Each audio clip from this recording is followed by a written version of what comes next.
Wow, what a day. What a day. We listened to some music today. We did. We played some music, some of your music. We played some music that we all love to listen to. Where are you at with music right now? Because you're kind of in an interesting spot. You put out a lot of music earlier this year, you know? You've got some things coming out. Where are you at with music? Where do you sit with it? Well, with music, so there's like the two sides of it, right? There's the music that I make like cooped up in my room in front of my piano, and like I don't make it for anybody but myself, or like honoring the gifts that I've been given, right? And it's like a very sacred thing. And then there's the element of music as a job. Right. So songs that I'm writing maybe for other artists, songs for TV, for film. So there's this duality to it. But music is definitely the thing that keeps me the most grounded. It makes me feel sane, but also like insane at the same time. Yeah. So there's a lot of, and we were talking about this a little earlier, there's this like contradicting element in life, but also in music. And I'm so grateful that as I continue to grow as a human and an artist, I continue to feel that push and pull within myself. So I try to keep that true in my sound as well. Yeah. I think that push and pull is interesting because in a lot of the songs that you do, sometimes you're talking I feel about this way, or I feel this about you. And a lot of times you're talking, you feel this about me, or you did this to me. It's an interesting duality of when you talk about yourself and when you talk about, directly to the person in your song. How do you kind of like, when you're writing, like, how do you feel about when you're like, I'm talking to myself, or I'm really talking to another person here? Yeah, I think so when it comes to songwriting, I've always been really big on structure, like song structure, verse, pre-chorus, chorus, like really making sure that it's I guess an easy listen in a sense for people to kind of follow along, or maybe it's catchier. But when it comes to being conversational, that's extremely important to me as well, because I want people to be able to listen to it and be able to relate to it for themselves. Right. Put themselves in any type of scenario or situation, friendship, relationship, lover, parent. Like, we take so many roles as humans, and my goal has always been to be a better singer, a better songwriter, a better daughter, a better actress, a better everything, right? So when it comes to being conversational in my music, I try to keep it to where it is relatable. For whoever's listening to it, and whoever's listening to it, I want them to feel safe and understood. But of course, it's also things that I would say to somebody maybe that I never got a chance to say in any other way, and music kind of takes that form for me of communication. Right. I think it's interesting. We were talking, all day about music, and some of this new stuff that you have coming out is really special, but I want to start with Somewhere Not Sleeping. Okay. I think that kind of starts our story today a little bit. Totally. Talk about Somewhere Not Sleeping. For people that don't know what it is, maybe let us know a little bit about the history of Somewhere Not Sleeping. Sure. So Somewhere Not Sleeping, it's this series. It's this concept that I kind of came up with. I think it started on Snapchat. I just found myself like... Snapchat. You don't hear that term anymore. Like, no one talks about... The last time I sent a Snapchat was probably 4 years ago. I can't relate. Oh, you Snapchat all the time? Yeah, come on, man. Damn, maybe I'm behind. Get with it. Get with the young folk. No, I'm just kidding. So, when it comes to Snapchat, like, I don't know, I've always kind of seen that as like a visual diary in a sense. It's weird because Instagram, for some, like every single social media platform has like a different niche, a different, I've heard people talk about it when it comes to the industry side, like you shouldn't be posting the same thing on TikTok as you should on Instagram Reels and this and that, because everything has a different audience. All these social media rules are so dumb in my opinion. Yeah, some of them you have to follow. Right, exactly. There's there's two sides. But when it comes to so Somewhere Not Sleeping kind of started on Snapchat. I'm up all night, all the time, like on a serious note, like struggle with insomnia. But I kind of turned it into like, okay, these are the hours I find myself to be the most creative, the most in tune with myself, the most alive, the most awake. Right. My subconscious is kind of flowing at this point. So I would pull up, I would just prop up my phone and be like, all right, guys, like I'm going to sing you a little bedtime song. So before I would go to sleep, at this point, it's maybe 2 a.m., between the hours of like 1:30 a.m. and maybe 4 a.m., depending on the type of night. And I would just do like little acoustic renditions, covers, or even some of my own material that I'm working on. And I'd always kind of just, it started to catch on. I'm always somewhere not sleeping. So essentially around COVID times, I came out with a series. And I thought to myself, okay, I kind of want this to be a blend of like NPR Tiny Desk meets like Mahogany Sessions, just like an intimate look into some of the songs that I've written that don't really necessarily have a ton of production. It's just maybe vocals, guitar, piano, something along those lines. So I came out with a little series. I made a playlist, Some Were Not Sleeping, and it was songs that inspired the sessions. So the sessions came to be, I think I did like five videos, 5 songs, and that was like my season 1 of Somewhere Not Sleeping. And I was able to collaborate with other artists, as well as videographers. Like I got people involved. I really wanted it to feel like it was becoming something. I didn't know what yet. I just knew I wanted to be in a different place each time to signify I'm somewhere not sleeping. You don't know what time it is, you don't know where I'm at, but I'm making music somewhere. So I did that. And then a couple years later, so that was like 2021 maybe. So now we're top of 2023, mid 2023. And I'm like, okay, I either want to do a season 2 and come up with 5 more, just take acoustic versions of my songs or create new songs and create visuals, or I can do something else. And I got together with a new band essentially. Like I recruited, a couple new musicians, and I was like, okay, I want to do something different. And as we were rehearsing, I was like, we weren't really rehearsing for anything in particular yet. We had a couple shows lined up. But my drummer was like, I'm moving in July. And I'm like, okay, it's about to be June. So what are we going to do? So I was like, let's do an intimate. So I ended up producing an event called Somewhere Not Sleeping, the live sessions. I was like, let's make this a really intimate experience, kind of like a So Far Sounds or So Far Sounds. So Far, that's a perfect example, Exactly. And I had played So Far earlier this year. I played So Far Fort Lauderdale, So Far Miami, so I was getting back in with the So Far Sounds. My favorite type of show to play is just that intimate, everybody's kind of locked in with your performance, your storytelling. And it's wonderful for me as well because I can really test my music with people who have really never heard it and don't have any idea who I am. So it's always great to do that. So anyway, flash forward, Somewhere Not Sleeping, the live sessions. And I'm like, okay, guys, like the way we rehearsed is like in a circle almost. And I was like, I want to throw a show here where we rehearse. It's called Real Life Studio. It's where we do church in South Florida, where I'm at. And I was like, can I use this space? So I decided, I threw this event, and I threw 3 shows in one day, 3 mini shows, 2, 4, 6 p.m. And I'm like, so I'm slowly starting to think of ideas. And then I'm like, a friend of mine was like, why don't you theme each one a different color, like the colors of your brand and the colors of your mood and your vibe and all this stuff. I'm like, that's a great idea. So then it kept growing and growing. I'm like, okay, each show is going to have a different opener. Each show is going to have a different set list. I'm going to give everybody a personalized goodie bag. Like it started to just keep growing. So I basically use Somewhere Not Sleeping as a way to connect with others that may also be somewhere not sleeping, right? Well, I think we can all relate to that. Exactly. Yeah. You know what I mean? We all have nights. I have nights when I'm listening to music until 3:30 in the morning. Like, what am I have work tomorrow. Yeah. You know what I mean? Yeah. No, and that's the point. Is like, what does my music feel like? At times, it feels like a night drive. Like, this is true.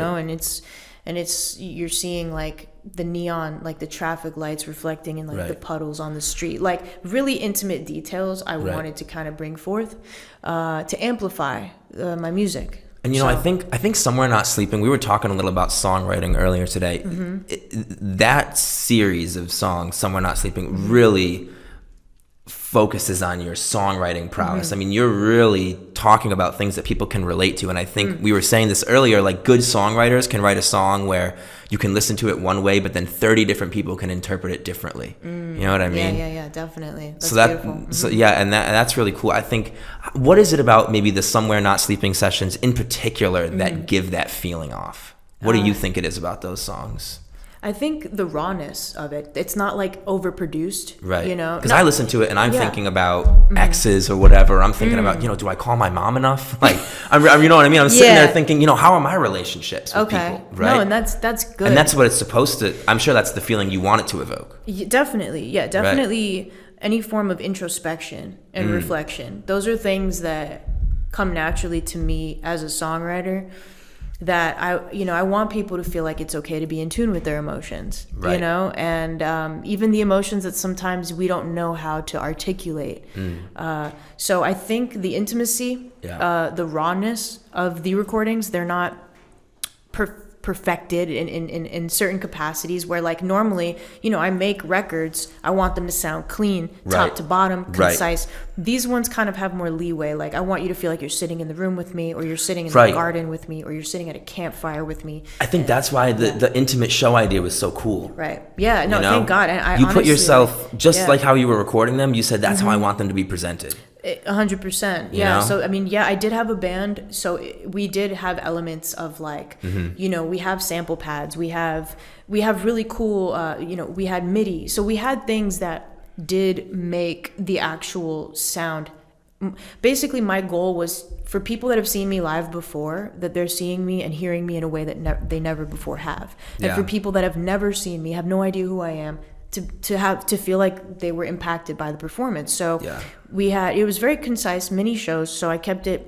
How long were the shows? I want to say about an hour each. That's So- pretty good, actually. That's Yeah. longer than Travis Scott spends on stage. So Oh, that's really? not bad. Yeah, Okay. he's like out in like 55 minutes. Sheesh. Have you Yeah. heard that? He'll like get on No. stage and like he'll show up late and leave like half an hour early.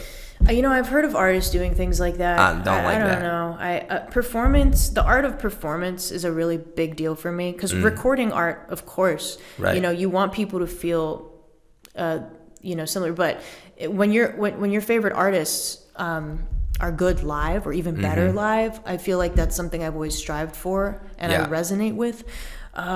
So the openers each did 2 songs, and then I ran it as if it was an arena or stadium tour, and it was a very small venue. I sold out all 3 shows, like thank God, like glory to God, for real, because I was like, what if nobody shows up? Yeah. Like, what am I gonna do? Like, this is my first event that I'm producing myself as well. So anyway, so when it came to the performance, and then I did about 8 songs, I believe. So I did about 2 songs where I broke off into my own acoustic "Somewhere Not Sleeping" acoustic set, Yeah. and then the rest was with the band. Yeah. So it was pretty well put together. I mean, I'm really proud of myself for kind of taking that risk, Yeah. and making that happen. Because if not, I wouldn't have been able to gauge Right. where my listeners at. Right. Like, These are vulnerable songs, and I think Yeah. we were talking about vulnerability earlier. I was kind of asking you, is it hard to sing these songs? Like, and you said, yeah, sometimes. Yeah. Or do you feel more vulnerable behind a mic in a studio, or do you feel more vulnerable in front of a crowd when you're playing live? In front of a crowd, for sure. Yeah. Even though you're writing and you're in the studio and it's visceral and it's raw and it's coming to you in the moment, and you're like, is this what, is this the Yeah. direct, like, you still feel like even in front of the crowd, I've sang the song 100 times, it's still more vulnerable then? Absolutely, yeah. Because, and especially in an intimate setting, right? Like, I've played bigger shows too. Yeah. But even then, it's like, people, the human connection, it's like you have one shot. Right. I can't be like, all right, I got to start over. Hold on, I got to start. No. And you're looking these people in the eye. They're like right here, Yeah. They're not far away from you. Right. So they're Like the Ace Hotel, I saw you perform once, and there's, there's that's 75 right. I people. totally Remember forgot that? about And that, like, yeah. That was a good time. That was a See, great show too, though. Thank you. Yeah, sometimes it's easier for me to actually perform when I can't see anybody. I'm like, because I know that there's people there. I'm Right. rocking out. But when I'm behind my instrument, or I'm sitting on a stool, and I'm like, and I see everybody like looking right up at me, I'm like, oh, sheesh. Also, if it's just you and a guitar. Oh, yeah. No, That's but, yeah, different. it is. There's some sort of a safety that comes with that too, though. When I'm behind my instrument, it's like a safety net. A guitar, a piano, a ukulele, or Yeah. a drum, whatever. There's an energy that goes on there too. So it's like, but I'm letting people see inside of my own world. Yeah. But yeah, recording technique is completely different in the sense that, yes, sometimes I'm recording songs by myself in my home studio. So I'm writing as I go.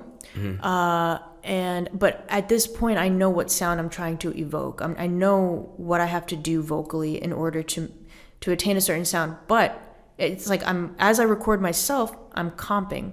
So I'm choosing which parts of the song are like, you know what vocal comping is? Yeah. Yeah. So essentially, I'm doing it over and over Right. and over and over until I'm like, okay, that was the take, and then I can move on.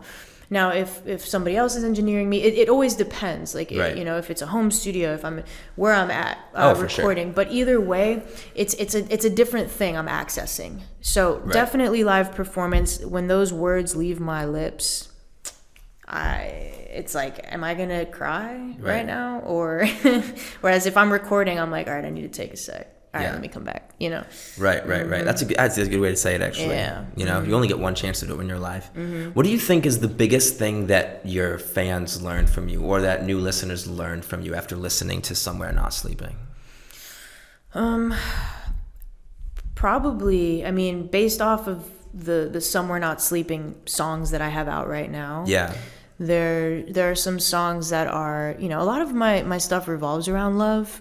But love in all forms, you know, like I was saying, self-love, relational type of thing. Yeah.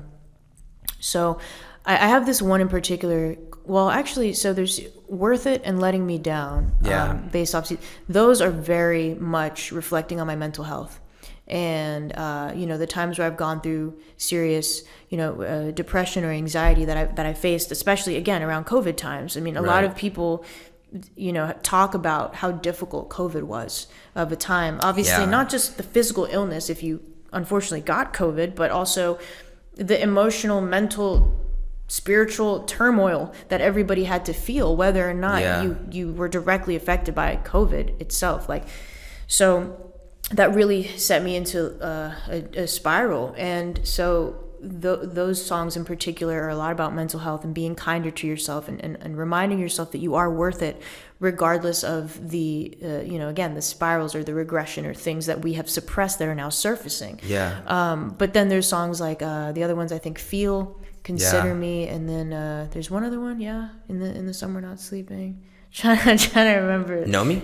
Letting Me Down. Letting Me Down. If You. Yeah. So If You, Consider Me, and Feel are more of those, like, you know, maybe heartbreak. Yeah.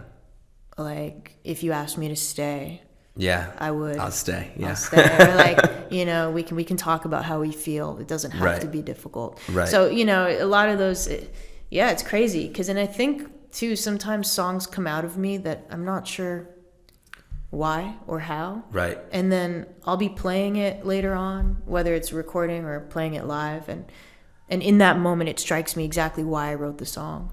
It's like I was writing it for like future me to hear. Yeah. It's like that's really crazy. Yeah, it's a really cool experience. Future you, that, you know, we're kind of on this idea we talked about today of like evolving a lot. You know, the world evolved a ton during COVID. You were talking about how these songs were, you know, these were like a product of what was happening around us, you know, what was happening in the world and stuff. And I think that with all of the change that happened in the world, it forced change in all of us a little bit.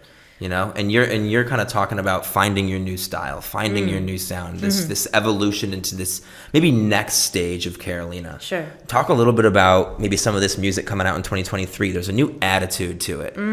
There really is. Yeah. Even the album covers, like you look at the album covers, you know, they give a more raw, visceral attitude, like Ready for You. I love that cover. Oh, thank you. You know. Yeah, I've definitely tried to be more intentional. Just being that, you know, I started out, of course, independent. I'm still independent technically, right? Yeah. No record label. I did just sign a distribution deal, so that was really, you know, that's big. That was wonderful. Yeah, so Yeah. I'm grateful for that. But in terms of, you know, just starting at the age that I started at, and the place I was in, and the ways that the music industry has been shifting since I have started songwriting, recording, producing, all that. Right. I will say, I feel like it took me a while to step into my true form, and not only my sound, but my look, and like what I really wanted. Like, I think we had a discussion briefly about how for so long I felt that I was doing things because I felt like I needed to do that. Exactly. Because I felt like What did you that's feel what like people wanted. Right. You felt like you needed to do what people wanted to hear. Right. Which, again, I started with a sound that I felt like I had to have. I strived for like this perfect polished sound. And I wasn't paying attention to what I would consider to be the most important part, which is Carolina and her sound. Right. It was, let me collaborate with everybody and their mother. Right. And then hopefully, get some type of message across. But yeah, ultimately it was, right now I'm in a position where I feel, and especially too, another cool thing that happened during COVID is I started producing my own music. Yeah, talk about that. Yeah, like I didn't necessarily feel the need to like rely on other producers or other people to like help me, because it is hard. Again, as you're independent, you're trying to find your team, you're trying to find your squad. Right. This person might work for a temporary amount of time, but when you're all you have, sometimes you have to step out for yourself. So I was like, you know what, let me mess around, let me try some production. So once I started doing that, I found a certain closeness with myself and my sound that made more sense than anything I've ever done. Right. So I kind of have just been continuing to go with that vision and that sound, and not trying to be perfect, not trying to please anybody, just being true to what that is. And it's been an accumulation, but I feel like I'm in a really good space right now, and I'm launching into an era, so to speak, right? Taylor Swift reference, love you, Tay Tay. The biggest tour of all time right now, or some, God, it's insane. We're in Nashville. We're in Nashville right now. Yep. Okay. We're in Nashville. She was just here like 2 or 3 weeks ago. Completely go wild? wild? The city shut down. Yeah. Oh, 2 months ago? Oh, I'm being corrected. 2 months ago. Okay. It felt like 2 weeks ago. It did. Taylor has that impact on people. Yeah. But yeah, I mean, and so I remember it like it was 2 weeks ago, because it was like insane. I couldn't get anywhere. No, that's crazy. Yeah. So we went from New Orleans to New York to now Nashville. We're here. That's pretty great. Yeah. We're all in the we're all in those spots. Some of these songs that came out recently, 2023, right? Ready for You, Lavender Gold, Dubs, Let Me Know. Like your production is on a lot of these. It is, yeah.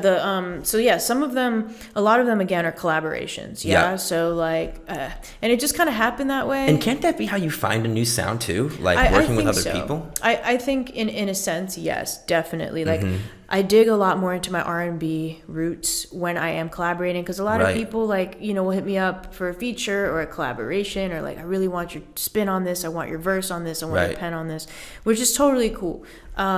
The ones I think I've produced out of the ones you mentioned, I produced Ready for You. Yeah. And our boy David D'Angelo did some co-production on that one in the hook. Yeah, shout out. It made it a little bit more funky. Lavender Gold, Hurts, like those ones are all me, like those lo-fi pop, like bedroom pop, like, and I'd like to think that, the growth is apparent in my sound through that as well. So yes, collaborating has absolutely allowed me to venture into getting experimental and tapping into different parts of myself, but also understanding when am I veering a little, like, just, I was saying this earlier too, like, just because I can do this genre or this song or this collab, does that mean I should? And setting those boundaries has been the most difficult part for me lately, is like turning everything else off and honing in on what I know is what I need to do, like on my own sound. So that's kind of where I've been. Is it hard to say no? It is. Yeah. Why? I think in one instance it was like a people-pleasing thing. Yeah. I wanted everybody to like me. I wanted everybody to feel comfortable and safe around me, and like, of course I'll do that. Why not? Yeah. And because I wanted to get my hands on as much as I possibly could, I wanted to collaborate with as many people as I could. Like, it's something it brings me joy to do that. Right.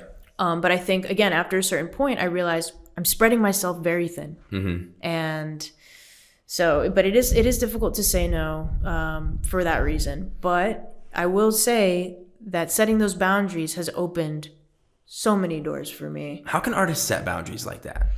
I think, speak to other artists. Sure. I think you kind of have to give yourself time to like reflect, like think. You have to give yourself, like yesterday we were chilling by the pool, right? And like it's crazy. You know, shout out Garb, my manager. She's here. And, you know, Mikey and everybody. So, like, everybody was vibing. And I was like, I need some time. Yeah.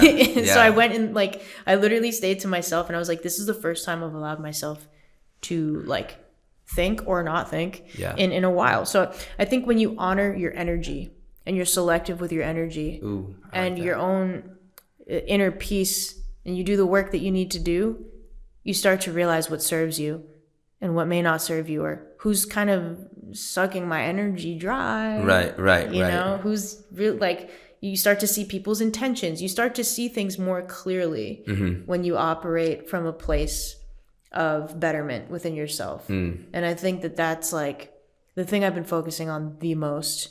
And I just want that to shine through my music more than anything. Let's talk about being intentional, because I think Ready for You is a lot about intentionality. Talk about how you wrote that song and maybe where the intention comes in, because you definitely speak with purpose in that one. Yeah. And there's a lyric I want to read to you that I wrote down actually. Okay. That really stuck out to me, and it's your eyes tell me more than you want me to know. Sheesh. Okay. Where did that come from?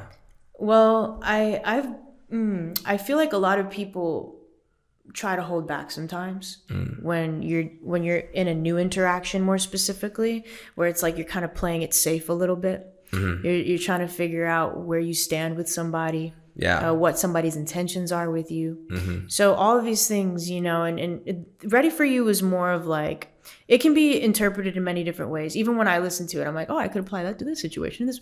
But this one came up kind of like more so like when you meet somebody, there's a little spark there type of thing, right? And it's like I was never ready for you, but in case you were wondering, this is what to expect if you're trying to get involved. But when it comes to your eyes tell me more than you want me to know, I do feel that way about a lot of people, because your eyes, I mean, look, I'm wearing sunglasses, you know what I mean? Like your eyes, your eyes always, you can't hide anything when you look into somebody's eyes. It's a very intimate thing, and especially in conversations, if you notice, you know, when people kind of like avoid eye contact or what have you, I mean, it's common. I do that with my therapist all the time. You know, she's like, oh, you're looking at me today, and I'm like, oh, you know, because I'm you know, I'm always so deep in thought, I'm somewhere else, but essentially it's like your eyes are telling me the things that you're not saying. And because I would consider myself to be pretty intuitive and empathetic. I feel the energy of those around me a majority of the time. You're a very energy guided person. That's definitely. When I first met you, I talked to Garb a little about this. I was like, Carolina's all about energy. You totally know? So that's essentially what that lyric is. It's kind of like, you don't have to say it because I kind of know already. There's honesty in a lot of people's eyes, even though they're not saying it out loud. Absolutely. Yeah, definitely. That takes us to It's Delicate. And Garb's favorite song actually is Delicate. Awake and Honest. Yeah. You know, these are some powerful songs. Thank you. You know, and I know that you've got a lot of music coming out. You've got some singles coming out, and then eventually an album. You know, TBD, which we're gonna get into in a minute. But talk about how It's Delicate is leading into that album a little bit, because I think you talk about, you know, themes that are gonna be talked about in the album on this pack. Yeah, so I came out with this like little 2-song EP, a little song pack, I guess we've been calling it, right? I think when I like labeled it or whatever, like I think I put like a song from each of my pockets or something. It was some cheesy stuff. And why It's Delicate? Before we even get into it. Well, number one, Taylor reference. She has a song called Delicate. All right. And but you know, when I made these songs, again, they come from a delicate place. These are two just fully produced by me. Again, like nighttime, neon lights, like in my home studio. Exactly what you think. What you think it is. So the songs, a lot of the time, sometimes I don't name them until like I go, and sometimes the title comes first. So it kind of depends. If I'm honest, like I can't always remember how a song starts. But I do know that I was experimenting with a lot of different synth wave, indie bedroom pop, lo-fi type of vibe. Because that's just where I feel indie pop poetry. Indie pop poetry. Yes, absolutely. So I do write a lot of poetry, right? So I'm like, okay, how can I accumulate all of this? So Awake initially was going to be like, I was like, maybe this can just be like an intro track. Sometimes I make a song and it just like ends after like a minute and 30 Yeah, seconds. I noticed that with Awake. It was like, it almost felt like an interlude. Right. You know? Exactly. And I didn't think it needed anything more. No, it didn't. I said what I had to say. And it's almost a wake-up call. Literally, a little bit. But it's like a vibey one because you don't want to wake up too fast to this, because if you do, it's going to be, it might be a tough listen. You have to ease into this. You do. Honest is a deep song. You have to ease into it. That's how I felt. Awake kind of woke me up, but it eased me into the into the day, if you will. Right. Oh, that's good. Okay. That's how I kind of felt Awake and Honest fit together. Nice. I don't know if that was intentional. Sure. I think it did become that because initially I didn't create them to be a pair. Really? Right. I created both of the songs and I was like, wait a minute, they kind of blend into each other. Right. Because in Awake, essentially, like, I'm writing about, yes, my insomnia and how I'm always awake, but also quite literally, right. And then but then like an awakening that I've had, closing my eyes because I'm half awake. What good is a risk if I'm not willing to take? Right. You tell me hold on when I can't surround you. I dug in my nails right before I found you. So it's like, what am I talking about, right? Yeah. And it is. Well, digging in your nails makes me feel like you're not ready to let go of something. Exactly. That leads you into Honest, right? Right. So, and Honest is, again, so it's a very vulnerable song. It's because of the fact that we can be honest with each other, I can somewhat be at peace with the place that we're in right now and believe that, and I think the hook is like, all of this, basically everything, all because we could be honest with each other. And also, and we're doing all of this so we can continue to be honest with each other. So, but I called it It's Delicate because it was coming from a very touchy and delicate space for me. Like when certain topics come up, it's very delicate for me to speak on. Right. I have to choose my words carefully, right? But when I'm flowing in music, they just somehow come out exactly the way they need to. And I don't find myself editing too much. I did not a master class, there was an equivalent to a master class. I forget, the things that you can subscribe to. I did one with Ryan Tedder. And I think it was monthly. I think that's what it's called. It was a class I took for a month with Ryan Tedder. And, I'm sitting here and like some seminar or something. He's talking through his production, his plugins and all that kind of stuff. stuff. By the way, Ryan Tedder, incredible songwriter. Amazing. Yeah. Amazing songwriter, producer, phenomenal, and artist. Yeah. And so he, it was really cool to see how a lot of his process was similar to mine. And so he's like, usually the first few things that I mumble into the microphone is what I want to say. And a lot of it is babbling. Yeah. It doesn't make any sense. But then I'm like, you keep humming it and you're like, oh, how about we talk? Kind of find a flow. Yeah. And then so it's a very, again, it's like an otherworldly experience. Like when I'm creating a lot of these songs, what's the word? Ethereal? With the experience. Yeah, very like an out of body type thing. Yes. Yeah. That's how it feels always. Yeah. So It's Delicate. That was like the best way I knew how to encompass that. And it's also, yes, a taste of what kind of sound and topics to expect for the full album. Yeah. Before we get into the album, talk about High School. Because that's one of my favorites. And I know it came out a little while ago, but you remixed it, which makes me think, so there was a reason for putting it out twice, right? Yes, absolutely. Yeah. So High School was, and by the way, when I listen to High School, I feel like I could pull up, I'm walking through the halls. Like the chorus of that song puts me back in high school a little bit. Great. Yeah. Like when I'm listening to it, I feel like, I'm walking to English class or whatever. Nice. Yeah. Talking back in high, it really kind of feels like that. So when you're singing, do you is that intentional? Like when you're singing, you're like, okay, I want this to feel like high school, or does it just kind of come out like that? No, everything is very intentional. Definitely, I think releasing High School was like the start of like my next chapter in like what my most recent releases have been. Yeah. High School was co-produced by my friend Andres, who produced a lot of my older stuff, and I knew I was kind of segueing into something different. But High School, actually, I wrote on keys, like neo soul keys, and like a 808 and a snap. Initially it was like very different than how it kind of turned out. Yeah. like we're back in high. Right. You know, super different. And then I think I was in a writing session, and they're like, Kehlani needs some new songs. And I'm like, all right. Bet. So we actually, no problem. we pitched, you know, we ended up putting together a really strong demo of High School. And I think we sent it out to Kehlani's people. And I was like, all right, if we don't hear back, this is my record. Oh, like, for sure. Yeah, you know, for I have sure. to put this out. Yeah. Because she doesn't want it. Yeah. I guess I'll take it. Right. If she even heard it, right? But, Right. Did she open my email? You know, I don't know.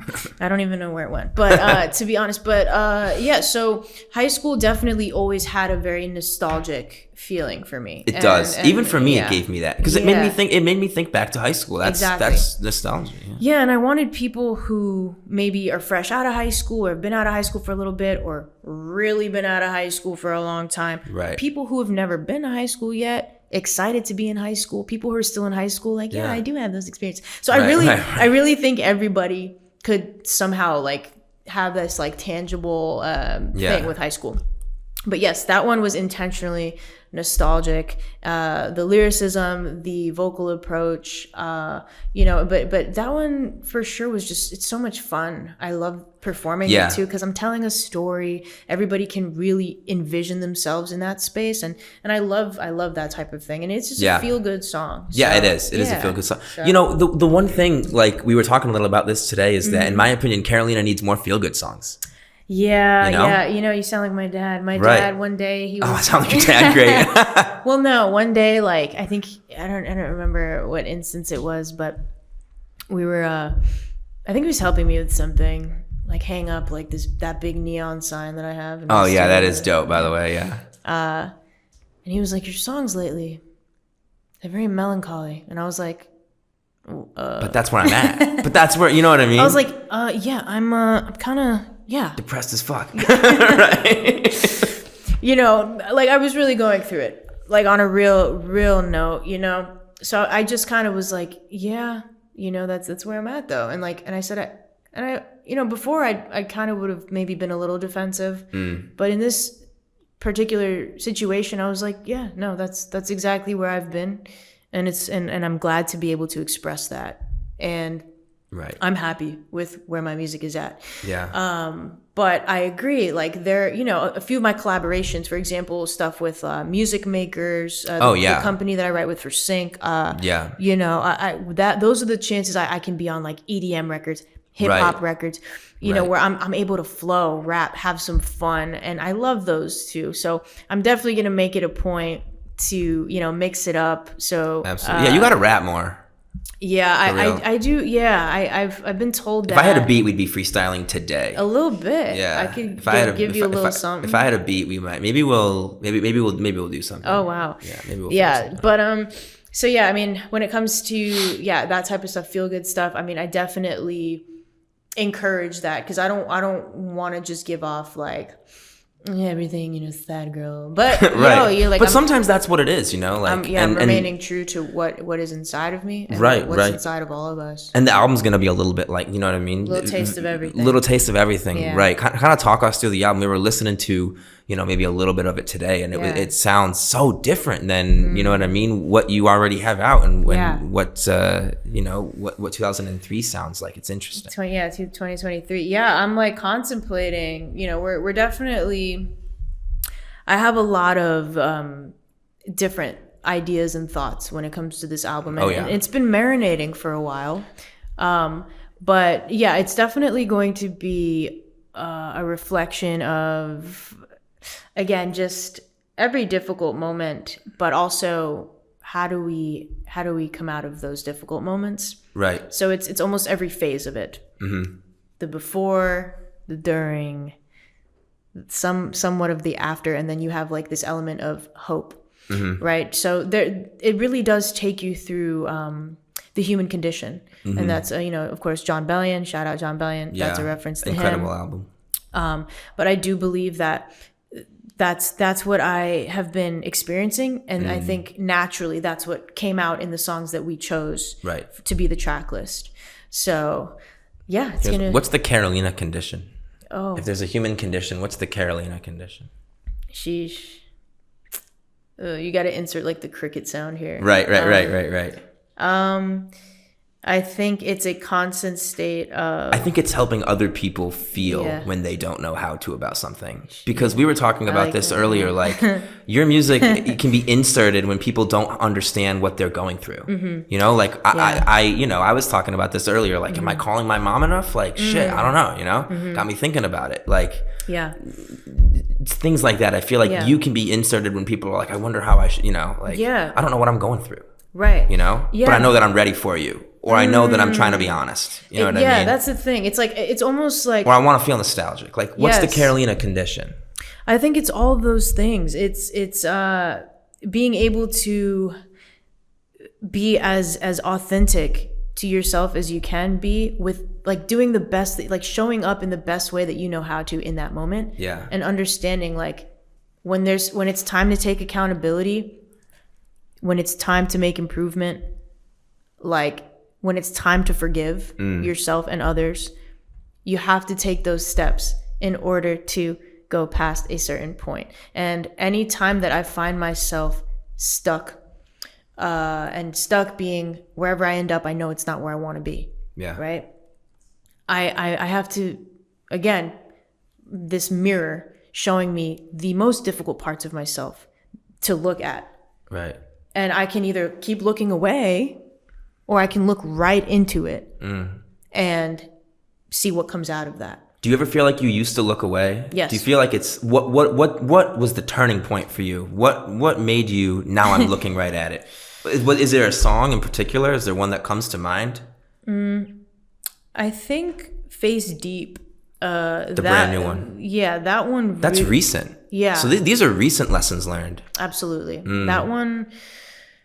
MPAX sent me this beat and was like, can you do something on this? And every time I listened to that beat, I was like, man, I just know it's taking me somewhere else. It's transporting me. And in that moment, I was trying to think of ways to say I'm drowning without saying it. So initially I was like, waist deep? No. Face deep? Yeah.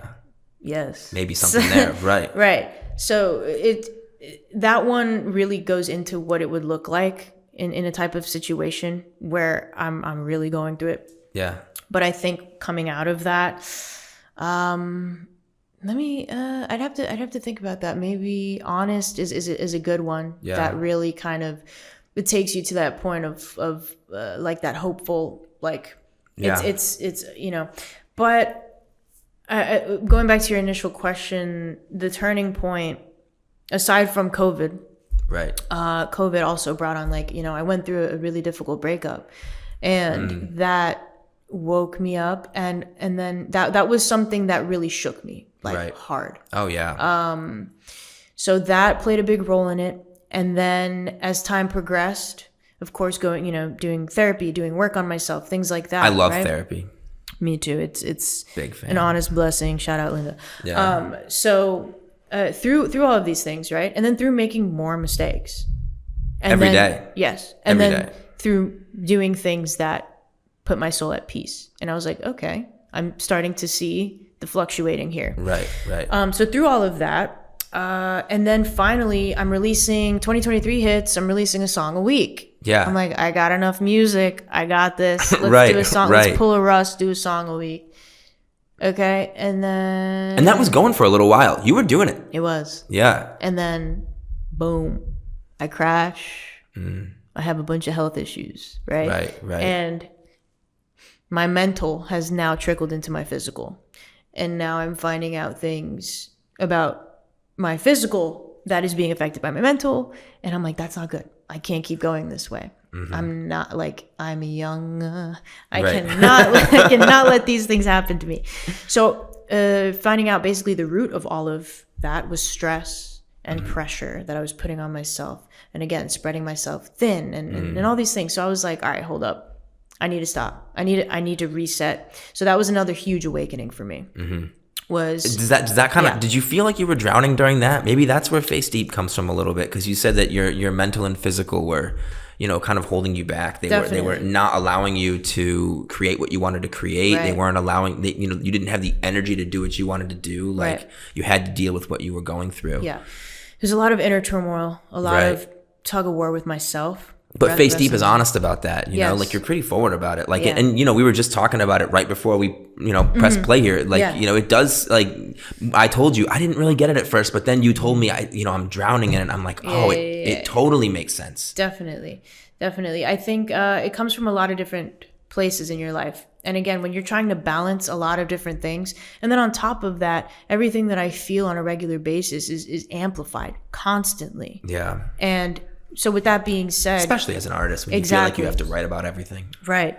So I think, yes, that accumulation. So all of these events happening, all of these things happening, I'm being hurt, I'm potentially hurting others, coming to terms with different things about myself.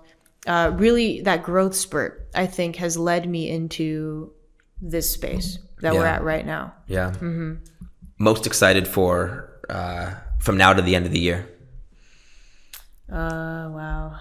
Okay, I'm definitely most excited to continue working on this album. Yeah. Finishing the album. Yeah. That's something that has just been like glowing inside of me, and it's like putting like pieces together and understanding, like, again, the more I learn about myself, the more I'm like, no, this message has to be in this record. Right. And I'm also just excited to find new ways to let people in, you know, because oh, hell yeah. I like that. I want to let people in more, people who want to feel heard, seen, understood, and be able to connect more with people who are willing to listen and be a part of what it is that I have to offer as an artist in that capacity. Is it healing? Is it relatability? How can I show up, yes, in my own personal life, but now professionally for the new audience, right? Without being too burdened by that pressure. Of course, definitely, yes. And there's a way. There's definitely a way. Yeah, you'll find it. So yeah, I'm super excited about that, and I think actually I have a show coming up in about a month. Oh hell yeah! At the end of this month, I'll be playing in Jamaica. So I'm excited about that. I've never been to Jamaica. That's gonna be dope. Yeah. So that'll be fun. So I think those are the right now, at least for what I can think of, and just continuing to be the best person I can be. I'm also really excited. Really excited to continue stepping into that. Hell yeah. Greatest rapper of all time. Ooh, I mean, come on. You know. Greatest rapper of all time. I gotta give, like, so I'm a big fan. I don't know of all time. I'm really indecisive. So like to give you one answer is gonna be really hard for me. Obviously, a big part of me is gonna say Eminem. Oh yeah. You're a big fan. Yeah. And Eminem's phenomenal. I'm a big fan of J. Cole. I like J. Cole. Yeah. I like. At the end of this explanation, I'm going to give you one. All right, bet. You're gonna get one. I really like. Funny enough, I like Young M.A. I don't want to say she's the greatest rapper of all time. Yeah. But I really vibe with Young M.A. I'll give it to you. Young M.A. Yeah. Try to think of some other. I like Big Sean. You know, like I kind of hop around G-Eazy. You know, I hop around G-Eazy. Shout out Loyola University, New Orleans. Oh God, yeah. G-Eazy, yeah. Yeah. Good shit. I mean, Carolina. Yes. Young M.A. Is that what we're going with? Michael. Yeah. Reiber. Well, listen, thanks for joining me. Of course. This was dope. A blessing. I can't wait to interview you for your album. Yes. I think it's going to be sick. Very excited about Hopefully that. we're not in a room that's as sweltering hot as this one. Oh, yeah. Hopefully, you take a little trip down to SoFlo. Yeah, that'd be fun. That'd be a good time. That'd be dope. Absolutely. Come by Carol? Summer Not Sleeping Studios. Absolutely. Thank you. Blessings.